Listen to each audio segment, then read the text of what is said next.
What's up, guys? Welcome to week 5, going over some of that strength and power.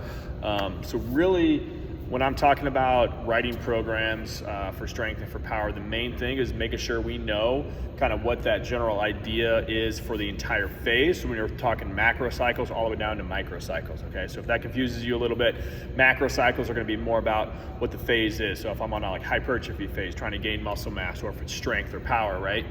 And then how we're incorporating that into the week by week, and then to the micro, which is more like the daily workouts, okay? So overall, what's that goal? And then within those micro cycles, what's that red thread of the workout? So for instance, am I going off of a linear day where I'm working on linear speed, and then my strength stuff is gonna be more linear where I'm doing step ups, I'm doing maybe bilateral squats, I'm doing things more in that linear pattern versus if it's a lateral or a rotational day.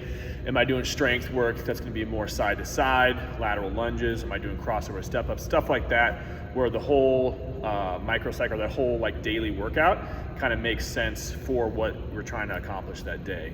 And then also those workouts, how those build off of each other into that macro. So they're all should be built off, again, if I'm in that hypertrophy phase, they should be all telling your body what to do.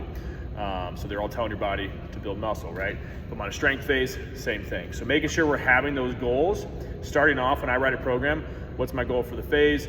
Write the largest phase first, macro cycle, and then kind of like cycle down to smaller and smaller. So a lot of times, especially when I was working with the Olympics, we would actually look at a 4-year plan and have a general idea for, okay, these 2 or 3 months we're working on this 2 or 3 months we're working on this. And as we get closer, it was more dialed in, and then I was usually about 3 months ahead of it where I could know each week what we were trying to accomplish within that week.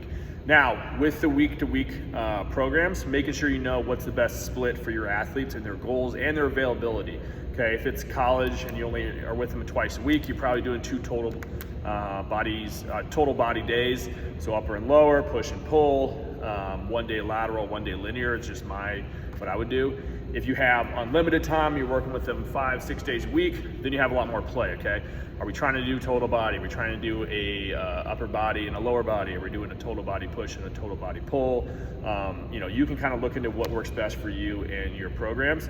And every program is going to be a little bit different as far as like what you can and can't do and when you can push it and when you can't. A lot of different periodization methods when it comes to rep schemes, when it comes to those splits like I was talking about. And I know we have the like weekly undulating, which means like every week you're going to be going a week of hypertrophy, a week of strength, a week of power, something like that. You have monthly, which is usually more or less what people do, where it's 4 to 6 weeks of a block before they switch to a new phase, or even daily undulating. I've done daily undulating in season before when I don't have a lot of time with my athletes and we're doing something, and this is kind of all going full circle to what we have time for throughout that week.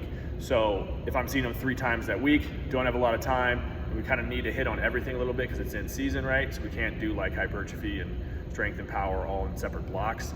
I've done it before where first day of the week, that's their most rested day based on their schedule. We're doing power because they're rested. I want to hit that as hard as I can, be springy, be explosive, work on sprints maybe, lateral work, whatever. Stuff that's going to be more explosive. Wednesday, doing more strength, so you're kind of in the groove of the week at that point. You shouldn't be fatigued by the end of the week yet, so it's Wednesday is a good day for that strength, and then Friday was kind of more of hitting that hypertrophy side of things, or endurance if that's kind of what you're looking for. So again, it's based off your athlete's goal, based off of what type of season it is and where they're at. So all those things, that's a lot of stuff right there. It just goes back to what the goal is of the phase. Okay, try to keep it simple. Try not to fit too many things in there. There's a lot of different hypertrophy methods. Play around with different ones that you like. Utilize them. Don't utilize all of them at once. I got caught up in that as well, where I was trying to accomplish all these separate things within one program. Keep it simple. 1 to 2 different types of periodization, and really just have those goals set in place.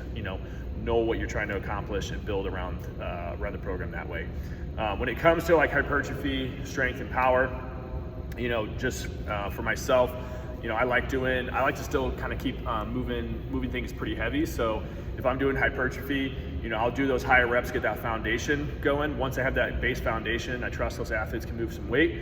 We'll start pushing the weight a little bit, reducing the rest in between. So we do what we call hypertrophy clusters.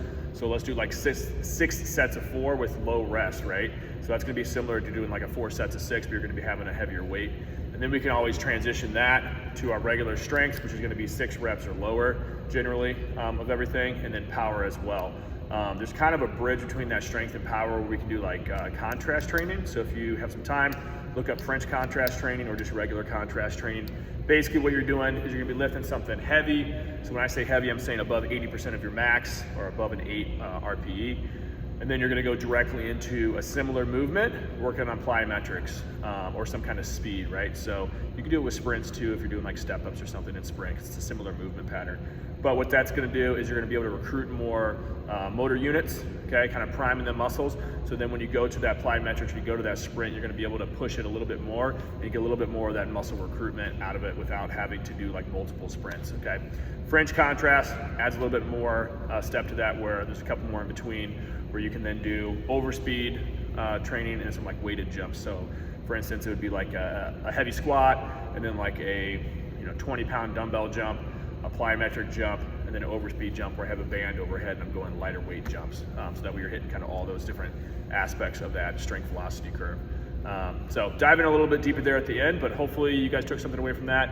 And like I said, at the end of the day, find what that red thread is for you, for the goals for your athletes, what works best with them with their schedule.